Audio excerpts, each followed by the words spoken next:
Welcome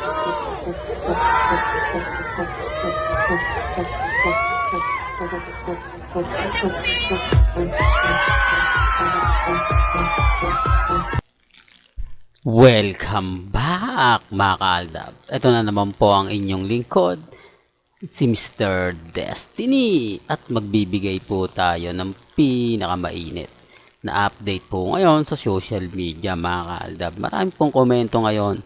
Maraming nagsasabi ng ganito, maraming nagsasabi ng ganon. Alam nyo, sa totoo lang po mga kaaldab, kung sitignan ninyo at susuriin po ninyo, talagang mapapaisip po talaga kayo. Well, pag-usapan natin ito mga kaaldab, ang pagpunta ni Mami Josie at ni Papa Ethan mga kaaldab. Nakakatuwa naman po, di po ba? Parang si Paolo na lang nga po ang kulang. Talagang, di po ba? Real talk, si Paolo na lang nga talaga ang kulang. Malamang bukas sa makalawa, si Paolo naman po ang mag-outfit ng malol, ng masabi natin mga kaaldab na, well, direct to the point na nga po raw, sabi ng iba, kalye serye dating. Dito naman talaga nakilala ang EAT. Dito naman po talagang pumutok ang pangalan ng TBJ. Kumbaga na master na po nila to. Itong mga kalye serye, hindi na po ito mawawala. Kung matatandaan nyo, kahit po yung yung Batang Hamog, di po ba? Napanood nyo naman siguro yan, no? Yung Batang Hamog, na kung saan nagkaroon din ng serye, tuwing Sabado, nagkakaroon ng mga di po ba? Sinasabi ko lang po ito para po sa kaalaman ng lahat, lalo na po sa mga baguhan at dumadaan sa channel natin. At syempre, sa mga bumibisita. Real talk.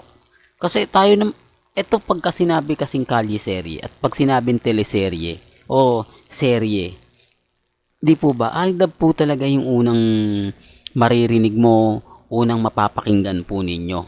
O sabihin na natin ang pinag-uusapan. Hindi naman po kasi gumawa ng bagong trademark ang EAT na kumbaga wala na yung aldab. Di po ba? Diyan po kasi talaga yung barangay, di po ba? Hindi lang nila magawa direktahin kasi nga po nagmimistulang aldab pa rin. Di po ba? Kahit wala si Mengay, si Alden, nagmimistula pa rin. Di po ba? Gaya nga po ngayon, nasa barangay po o nasa EAT sila lahat. Nakakatuwa sana kung sakasakali mga kaaldab na naandyan si Mengay, siguradong riot yun, no? Ang problema, wala nga po si Mengay at nasa kumbaga Bulacan. Pero bago natin ituloy at bago natin pag-usapan itong napakagandang update natin, kung bago ka lang sa channel na to, at isa kang true Blooded Aldab Nation na nagmamahal po kila Mengay at Isoy, tama po ang channel na pinuntahan mo, kaya consider na po kitang bagong subscriber. At huwag mong kalimutang i-share ang mga video po natin sa mga mami, sa mga titas, at sa mga senior. Remind ko lang po kahit wala po si Alden sa EAT, lagi rin pong nababanggit ang Aldab. Kung nanonood nga po kayo ng live sa Facebook, sa YouTube, dito mga kaaldab, no? Ang daming nagsasuggest, sana ituloy na raw po yung kalye serye, kahit hindi daw po si Alden at si May ng bida, sana gumawa na naman daw po ng bagong record o bagong history ang EAT. May irapan na po sila. Di po ba? Kahit ang daming komento na ganyan, hirap po sila, hindi po kasi nila makukuha kung sino nga po ba talaga yung yung ilalagay nila, kung sino nga po ba talaga yung dapat na kumbaga kukunin nila na artista na para makakuha sila ng simpatya, para masabi na ganito, para masabi ng ganyan. Di po ba? Sabi ko nga po sa inyo, dito po sa channel ni Mr. Destiny, 101% updated po kayo. Ano man po yung mga nababasa ninyo, napapanood, napapakinggan, kapag gusto nyong pag-usapan, punta lang po kayo dito naman sa channel ni Mr. Destiny, sulit na sulit. Kaya nga po ako lagi nababash kaya lagi tayo na pag-iinitan, sinasabi nila, nako yan si Mr. Destiny, paasa talaga yan, kung ano-ano yung mga sinasabi, kung ano-ano yung mga ginagawa, okay lang naman po. Ito nga po yung sabi ko sa inyo, kung ano lang po yung latest, kung ano lang po yung trending, dun lang po tayo. At sa mga nagko-komento po sa akin at pumapabor po sa akin, remind ko lang po kayo, hindi ko po yan troll. Hindi ko po yan binayaran at never ko po yung sinabihan na mag-comment na maganda at papabor po sa akin.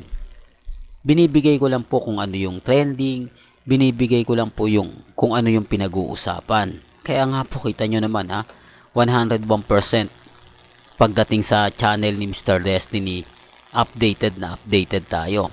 Kaysa po sa mga sinasabi ng iba, pinapaliwanag ng iba. Kaya wag na po kayong kumbaga basta-basta maniniwala sa mga binabato nila. Oo, nandun na tayo. Nandyan si Congressman Spotted. Nasa kasama niya si Mengay. Paano naman po yun? Wala na, kumbaga magkaiba naman po yung sasakyan nila. Hindi naman po sila magkasama sa isang sasakyan.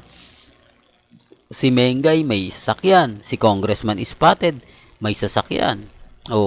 Pansin nyo po ba? Kung iisang bahay lang po yan, isang sasakyan na lang yung gagamitin nila.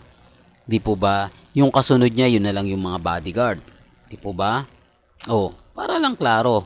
Para lang po sa kaalaman ng lahat. Pero hindi nga po ganun Magkaiba nga po talaga. Ibig sabihin, magkaiba lang yung inuuwian. Hindi kaya dinaanan lang ni Mengay si Congressman Spotted?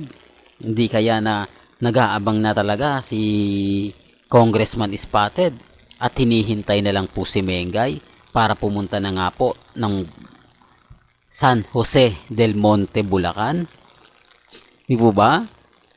Well, sabi ko nga po sa inyo, ako, marami rin tayo naririnig. Marami rin tayo nababasa, napapakinggan.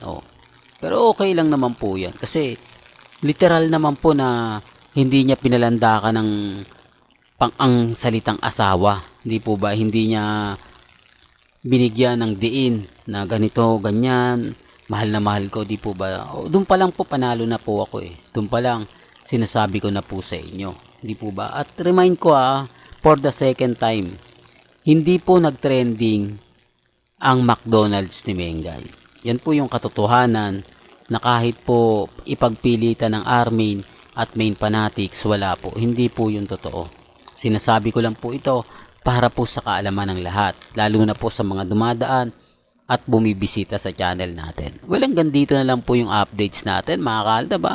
Kaya kung gusto nyo pa po ng pinaka-latest at sariwang update, abay tumutok lang po kayo dito sa channel ni Mr. Destiny para updated po kayo sa mga latest at sa mga bagong video po na ilalabas po natin maya-maya lang. Hanggang sa muli, salamat po sa panonood at pakikinig.